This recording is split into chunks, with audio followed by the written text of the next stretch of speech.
तुम्ही पाहत आहात कबीर न्यूज नेटवर्क त्र्यंबकेश्वर. निर्भीड विचार, परखड मांडणी आणि बेधडक बातम्या.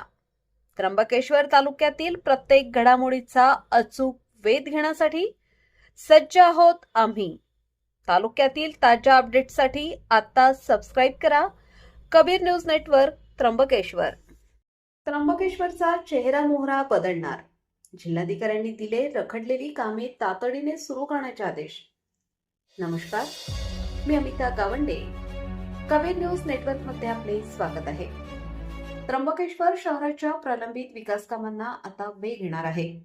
आज जिल्ह्याचे जिल्हाधिकारी आयुष प्रसाद यांनी त्र्यंबकेश्वरला भेट देऊन विविध विकास कामांची प्रत्यक्ष पाहणी केली आणि संबंधित अधिकाऱ्यांना महत्त्वपूर्ण सूचना दिल्या. पाहूयात सविस्तर बातमी. आज जिल्हाधिकारी आयुष प्रसाद यांनी त्र्यंबकेश्वर नगर परिषदेत एक महत्त्वाची बैठक घेतली. या बैठकीला नगराध्यक्षा सौ त्रिवेणी तुंगार सोनवणे, तहसीलदार गणेश जाधव, उपनगराध्यक्षा सौ मंजू वारुंसे, माजी नगराध्यक्ष रवींद्र सोनवणे, नगरसेवक अमोल कडलक, जयराम मुंढे, संजय कदम यांच्यासह इतर नगरसेवक आणि स्थानिक शेतकरी मोठ्या संख्येने उपस्थित होते. बैठकीनंतर जिल्हाधिकाऱ्यांनी प्रत्यक्ष मैदानावर उतरून विविध कामांची पाहणी केली. यामध्ये प्रामुख्याने खालील मुद्द्यांवर चर्चा करण्यात आली. भाविकांच्या सोयीसाठी दर्शनपथाची स्थिती आणि कचरा डेपोच्या नियोजनाचा आढावा घेतला.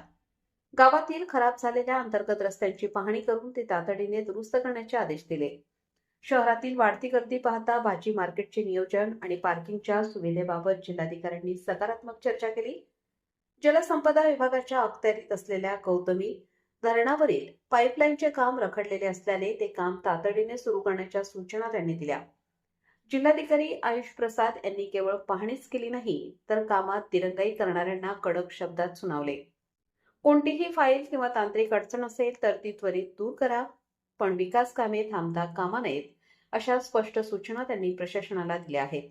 या दौऱ्यामुळे त्र्यंबकवासियांच्या अनेक समस्या सुटण्याची आशा निर्माण झाली आहे. त्र्यंबकेश्वरच्या विकासासाठी जिल्हाधिकाऱ्यांनी स्वतः पुढाकार घेतल्याने आता ही सर्व कामे वेळेत पूर्ण होणार का याकडे संपूर्ण तालुक्याचे लक्ष लागले आहे. ताज्या घडामोडींसाठी पाहत रहा कबीर न्यूज नेटवर्क त्र्यंबकेश्वर. चॅनलला सबस्क्राईब करा आणि ही बातमी जास्तीत जास्त शेअर करा. धन्यवाद.